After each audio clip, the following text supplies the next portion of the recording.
Welcome to On the Edge with April Mahoney Brains. Here, this is the spot where the conversation is pointed, the guests are sharp, and the responses are never dull. Welcome home, Brains. There's only one requirement to hang out on the edge, is that you open your big brain and close your small mind. Did you bring your thinking caps?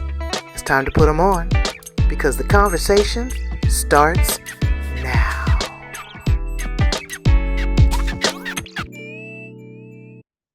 Welcome to On the Edge with April Mahoney Brains. How are you? You stopped in at your favorite spot, the location, the place.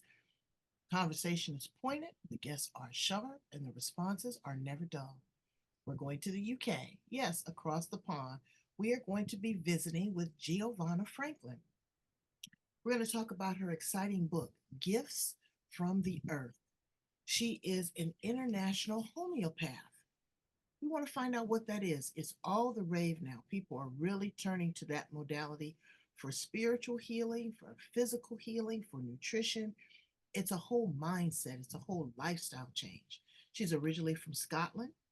She loves to exercise and dance, and she's married, and she has a son that is nonverbal. So we're going to talk to her a little bit about that and what some of those challenges are, but also the encouragement that she has for other parents that might be experiencing the same thing.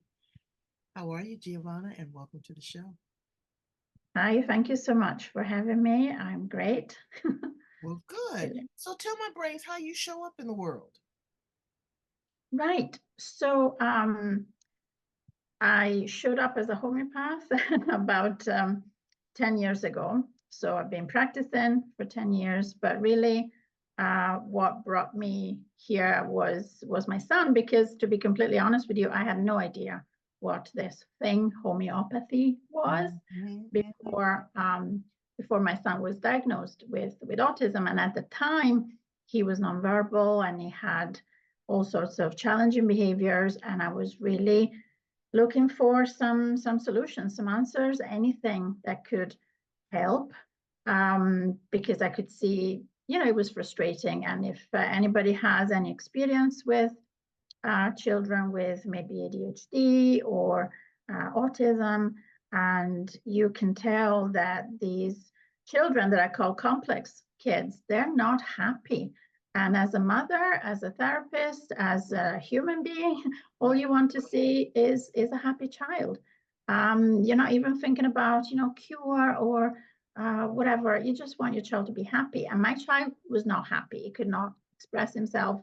He could not tell me if anything was wrong with him, if he hurt, and I wanted to try and help. So I went down the usual biomedical route, medical route.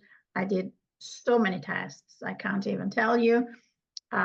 Functional medicine, DNA tests, supplements, out of my ears, and nothing was working. And then I found, just Googling, I found this lady who said she specialized in helping children with autism, and she was a homeopath. And I thought, well, I have no idea what that means, but she had her qualifications on her website, so just for me to be reassured that she was legit. And I went to see her with my son, and it was the first time that my son actually connected with a doctor figure. The very first time you went? The very first time. Wow. And I'd been to lots of pediatricians for assessments, for tests and stuff. And my son would not cooperate because the pediatrician would be like, okay, can you do this? Can you jump? Can you imitate? Can you blah blah blah? And he was not having it. And it was very, very tough for all of us. But we met with this lady. She was relaxed. She gave him some toys. She smiled at him. And I remember he smiled back, to the point where this lady said, are you sure? That, what do you mean? It doesn't look autistic to me. He's looking at me in the eyes. He's smiling at me. And I said, well, I've got the diagnosis in writing. I've got the letter. So, what can I tell you? Right. So explain to my brains, what is homeopathic medicine, or being a homeopath? What does that mean? So homeopathy is a system of medicine. It's like, traditional Chinese medicine, for example, or like Ayurveda. And the principle is not dissimilar to other modalities from the East, particularly. And that is that your body is intelligent. Your body can heal itself. Sometimes it gets stuck for whatever reason, because of toxins, because of stress, because of whatever it is. And all it needs to do is, get a little push. And that's what homeopathy does. Homeopathy stimulates your own immune system so that your own body does the work and finds a way to heal itself. And that works for anything on the physical level, on the mental level, on the emotional level. And also, for me, the most important thing is that it is holistic in the sense it takes into account the whole individual. So whatever you have, you come to me because your leg hurts. I'm not just looking at your leg. You are not your leg. If your stomach hurts, you are not your stomach. You are not your diagnosis. You are not autism. You are not IBS, whatever it is. You are a person, a whole person. And so I have to look at the whole person. What makes you tick? What's your lifestyle is? What do you like doing? What don't you like doing? What are your fears? What are your aspirations? As well as obviously the whole Now, sum you're of the also thing. by training, you're a therapist, correct? Well, I'm a homeopathic therapist. Yes. Okay. What did you do? What was your career before being a homeopathic therapist? Well, before the kids, because I stopped working when I was pregnant with my first child, my daughter, I actually was working in corporate Mm-hmm. environment. I was a credit controller, I was a credit manager, and so I was working in multinational companies, and I was just dealing with money, and I liked it. Oh, You know that what? thing? I know. I I know. know, but you know what I mean. I was making money for other people. Right, absolutely. I want to delve back to something that you briefly mentioned. You talked about your other child, your daughter. Mhm. Having a child with special needs takes a toll on the entire family. Yes, it The can. Yeah. entire family, because some feel slighted because you have to give that additional attention to the child that is in need, especially if Mhm. they're acting out.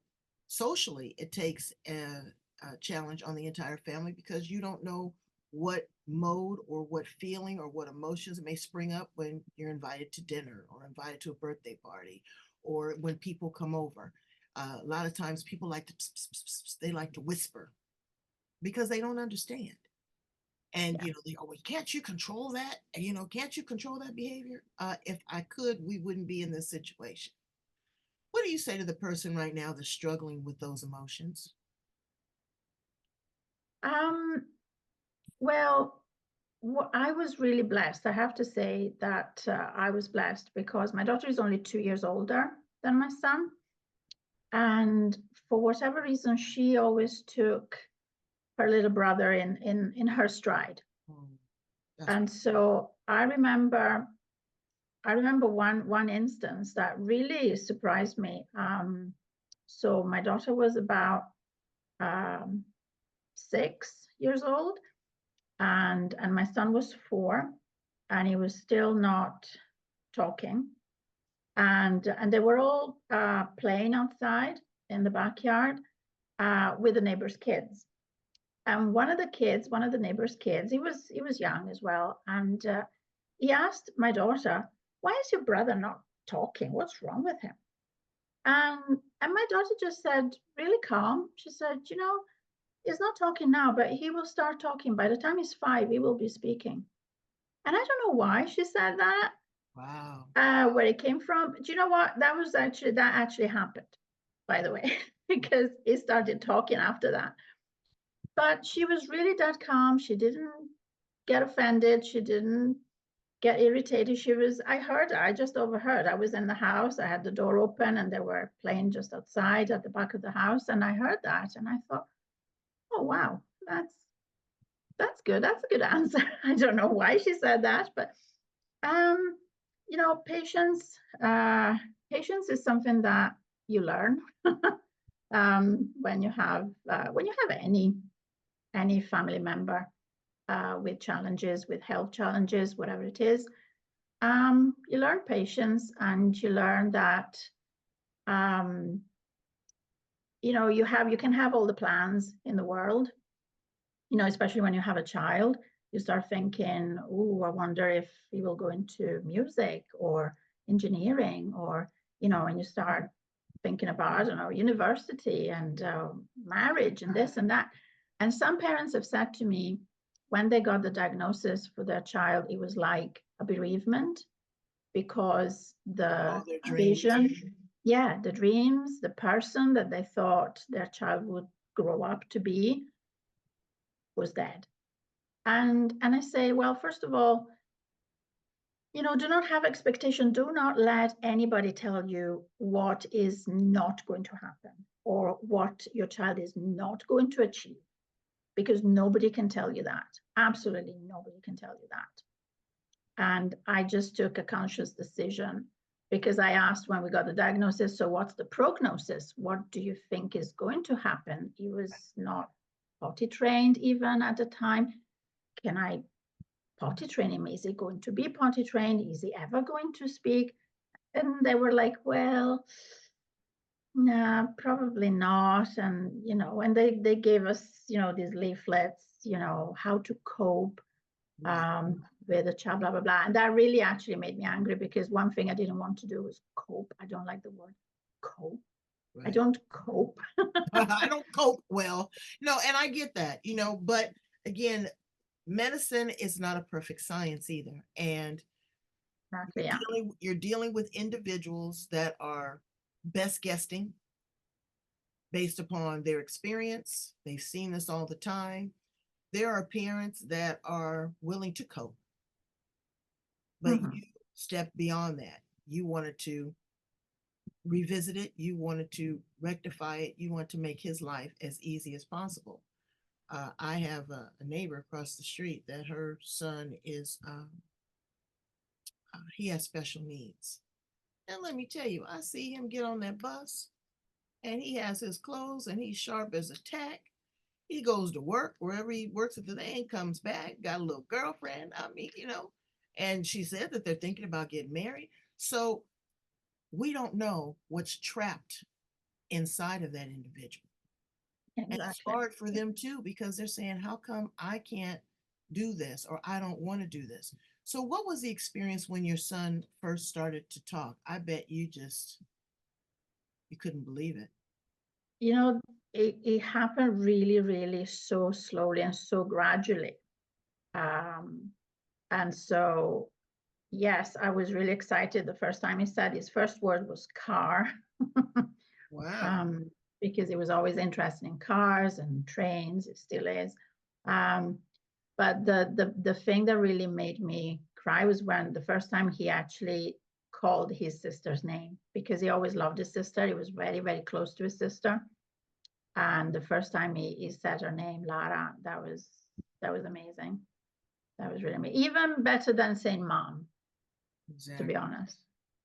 That was that, and I like to ask the family dynamics, because this is going to help someone else. How did this impact the relationship between you and your spouse? Again, I feel really, really super blessed. So my husband is now retired, but he was a principal teacher in a secondary school, in high school. And his job, he was specialized in teaching children with special needs. And so he worked with a lot of teenagers with autism, ADHD. And so when we got the diagnosis, we thought, well, it couldn't happen to a better father, because at least my husband already knew, not exactly knew, but he had an idea, an understanding, and he loved his job. He really loved working with teenagers, complex children, etc. And so My husband always says that he wasn't even surprised. At the back of his mind, for some reason, he knew that one day he would be a father and his child would need more help. I don't know why. I don't know where it comes Right. from. Well, I mean, your Um, family, it seems that you're very close to source energy because you're getting these massive downloads, as you said, with your daughter saying and manifesting and pretty much prophesizing that her brother was going to speak. Him going and finding a person the very first time that he connected with someone that was homeopathic and he made that connection immediately.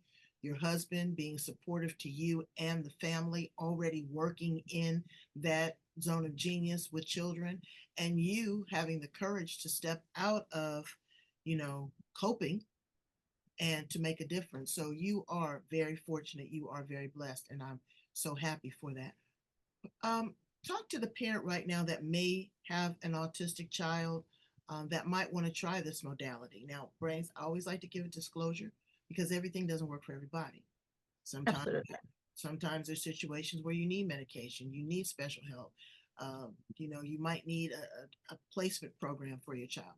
Everybody is different, but I like to provide you options based upon other people's experience, what they've been through that may help and work you. If you are currently, you know, uh, experiencing or working in with a doctor, continue with that course of treatment. But these are options for you to research. Because if Giovanna had never researched it, she wouldn't have found the success and the options that she has.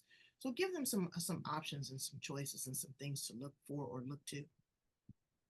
Yes. So I always tried to be really, really positive, but really one of the things that motivated me was fear, because my son's behavior could be really, really challenging, and I'm talking aggressive, destructive.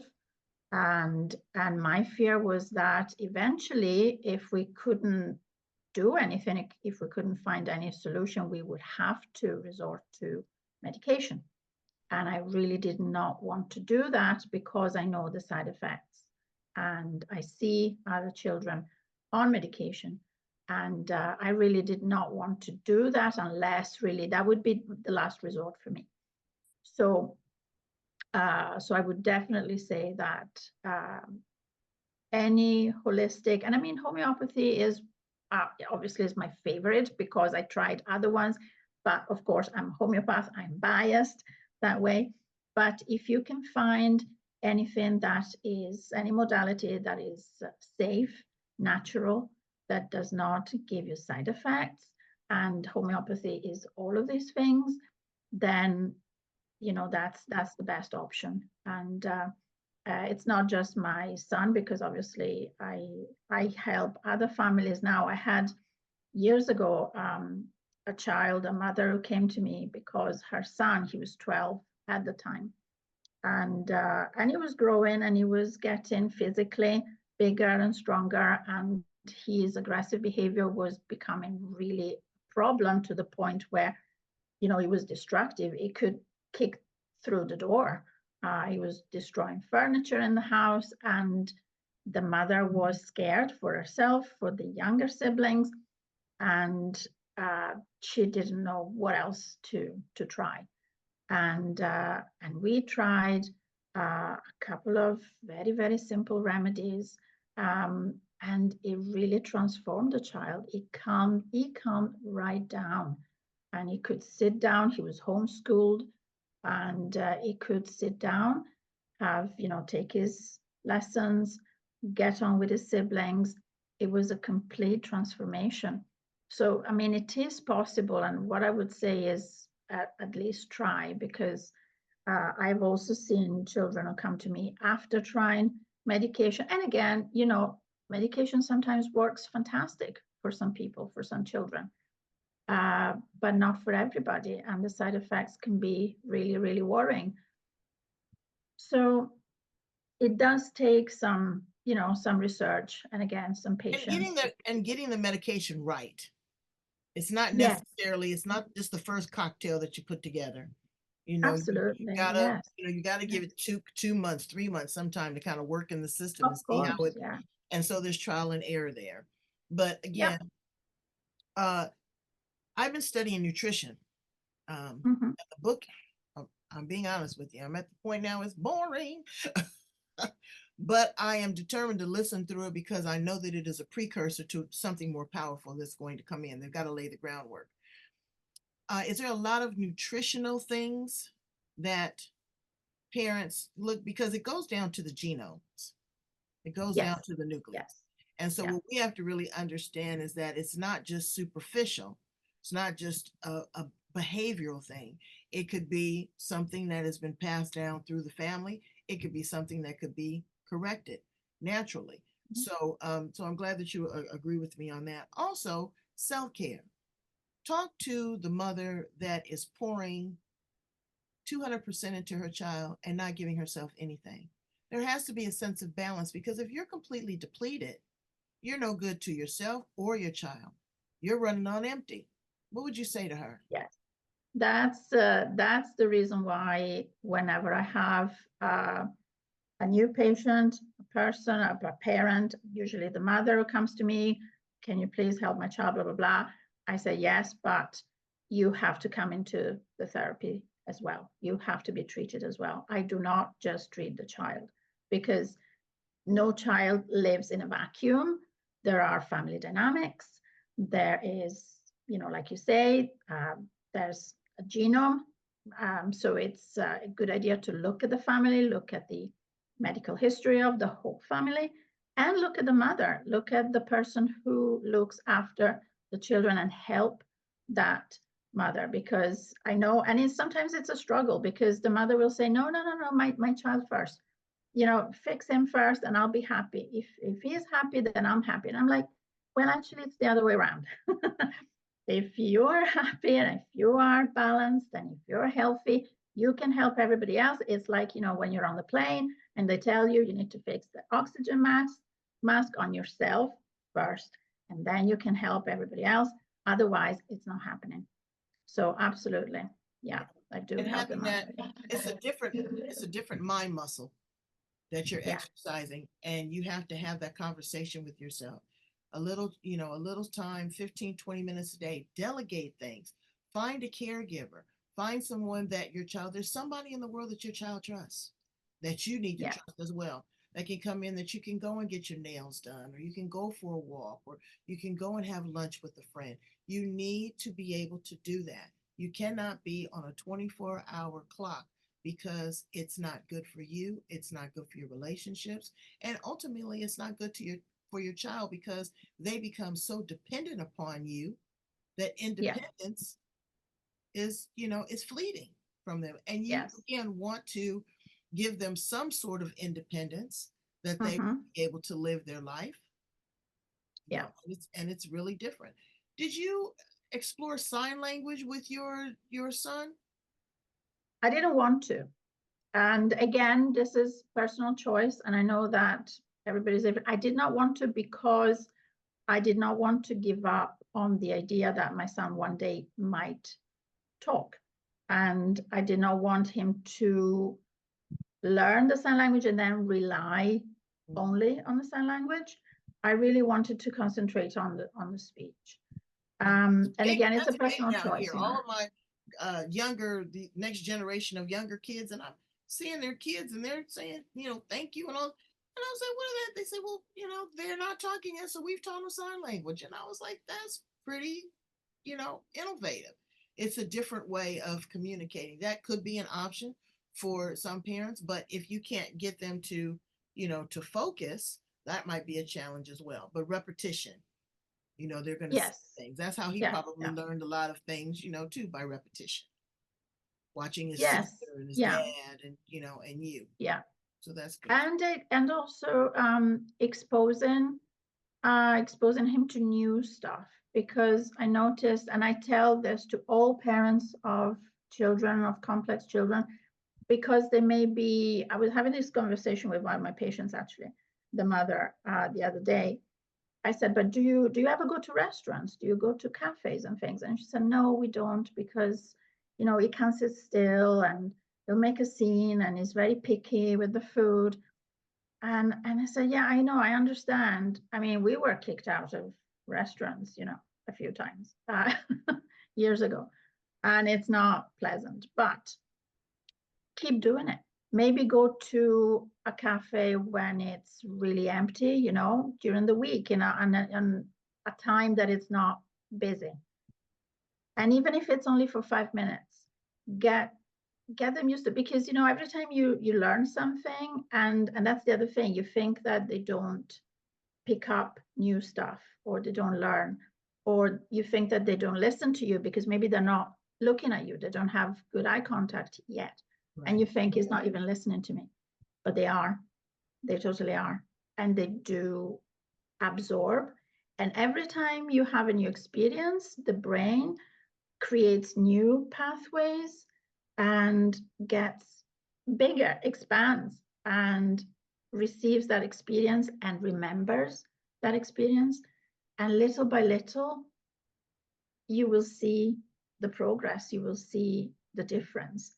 So exposing children to new experiences, travel, go places, do different things, variety. Right. Because routine, people say, they need a routine. Yes, absolutely, they need a routine. All children need a routine to some extent, but some complex children really want a routine because they're so anxious. Mm-hmm. And anxiety is very much a huge thing. But gently push them outside of the routine a little bit.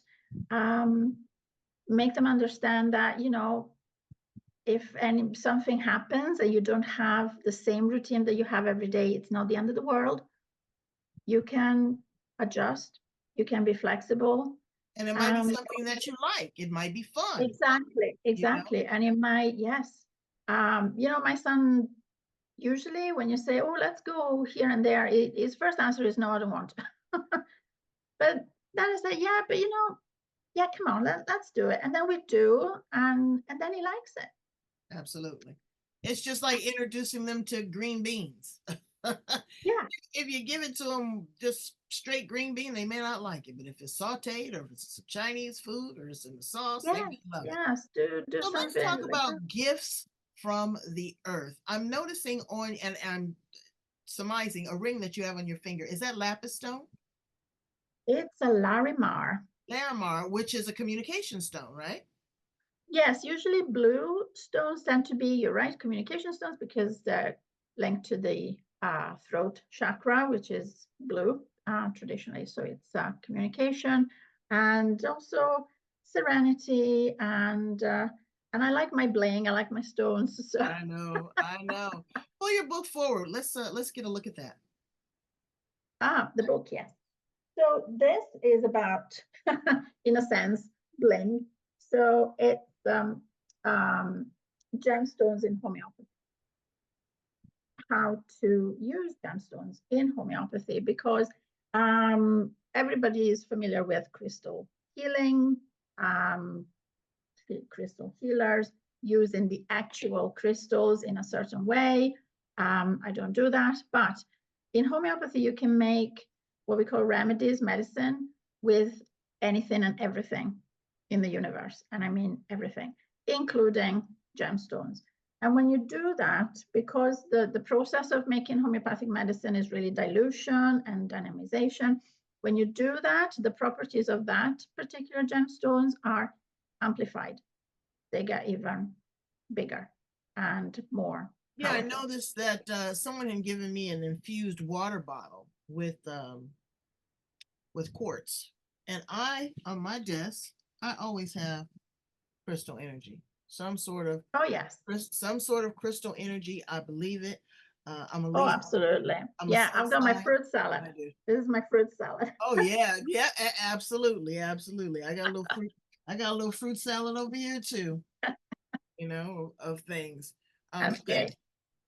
It is from the core of the earth, and it's the pressure, centuries old. I mean, you look at a diamond.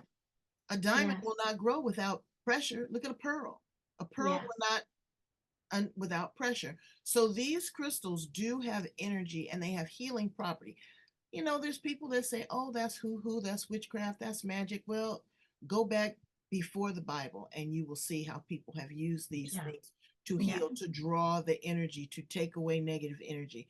But along those same lines, um, you have to be careful of what you do and know what you're Hmm. doing and work with a trained professional, someone can help you guide, because you don't want to misdirect.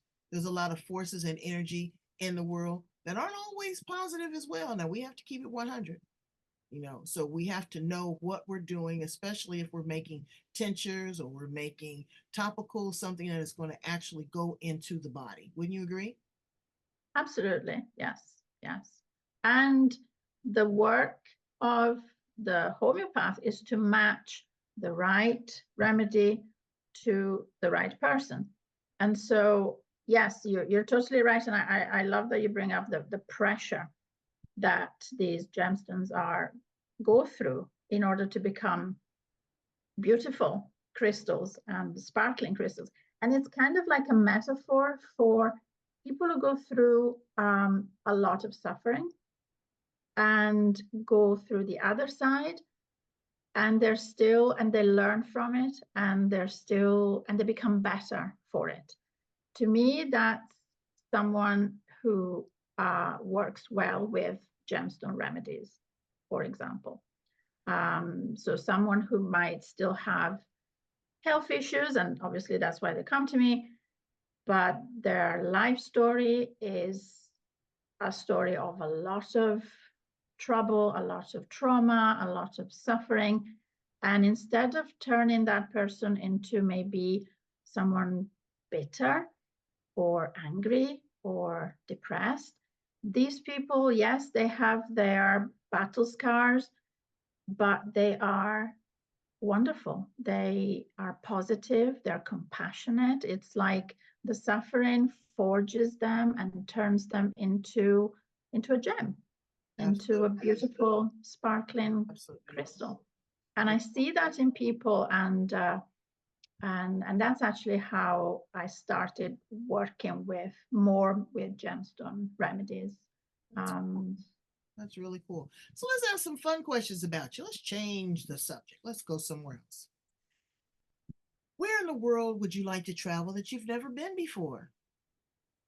Well, it's funny you ask because today I got through the mail a catalog from a travel agency, Boy. and and we were going through and we were absolutely ogling, and we were like, oh, right now I love Japan, and I'm really curious about Japan. I love Japanese food. I love the culture, and yeah, I'm really, really curious. And I saw these pictures of Japan in the fall, for example, which looks fantastic.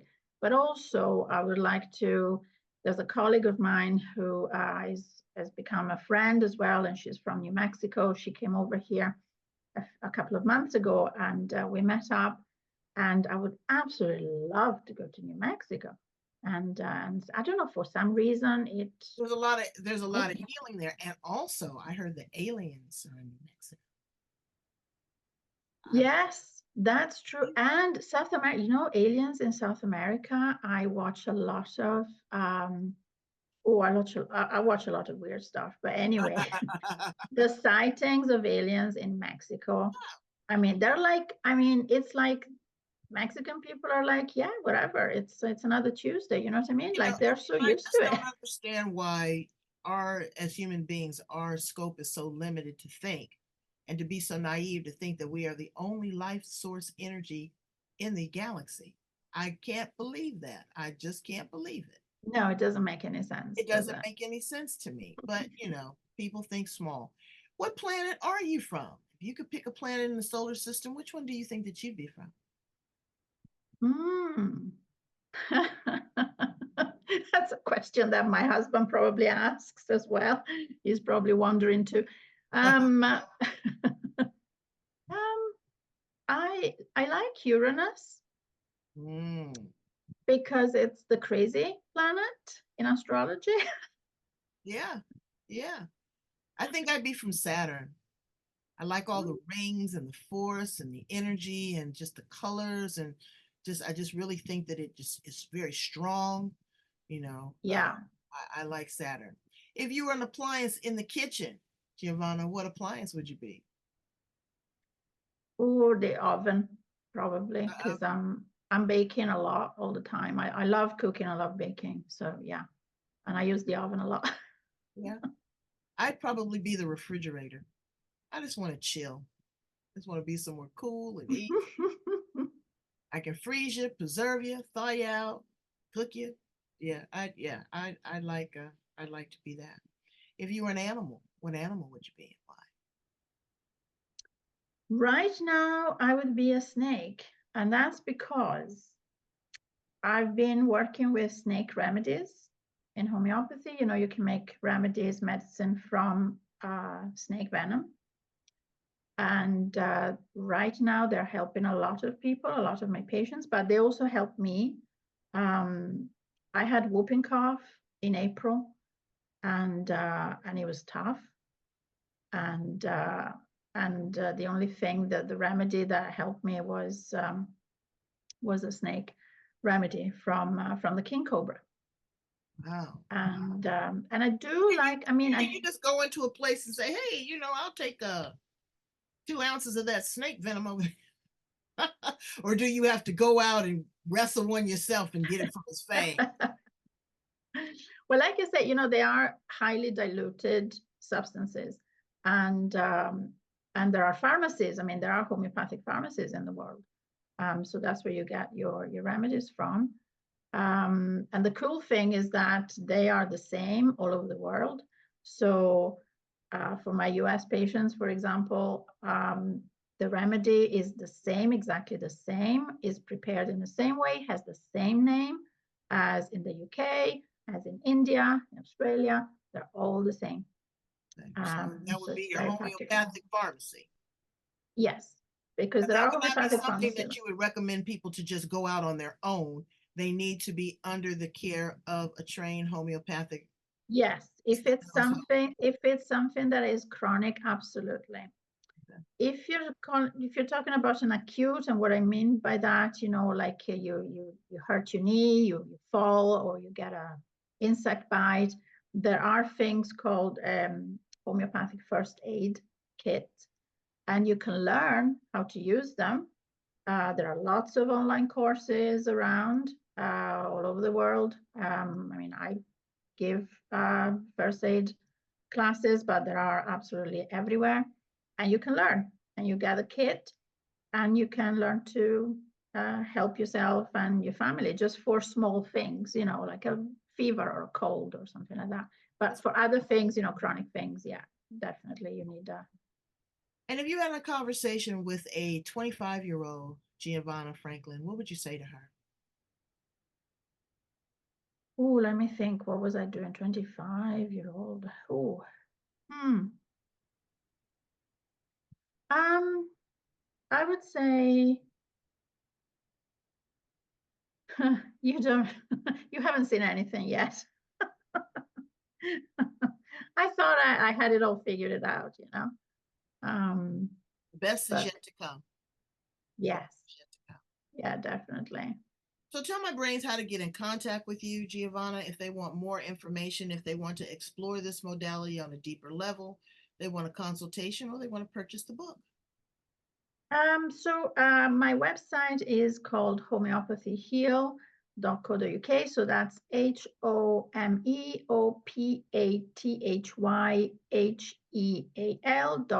HOMEOPATHYHEAL.co.uk. And I'm on Facebook as well. Homeopathy Heals with an S at the end. And the book Gifts from the Earth is on Amazon. And so it's easy to get. Yeah, we've been cross promoting that on Facebook already. We're going to put all of your contact information in the back. Brains, I like to provide you options from different modalities, from different places around the world that have worked, that you can explore. I don't want you to live small. I don't want you to live in a bubble. If your child has challenges, if you as a parent have challenges, if their sibling is struggling, look for inspiration, look for options, reach out. It's not over till it's over. There is a cure, I believe, and an answer for everything that Gus, God, universe, and spirit has put on this planet. Thank you so much. Brains, go in and love, like, follow, share, and subscribe. That's the assignment. Okay, everybody's got an assignment. Love, like, share, and subscribe. Thank you so much for being here on the edge with me, Giovanna. You are a gift to the world, and I appreciate you. Thank you so much for having me. Thank you. Bye, brains.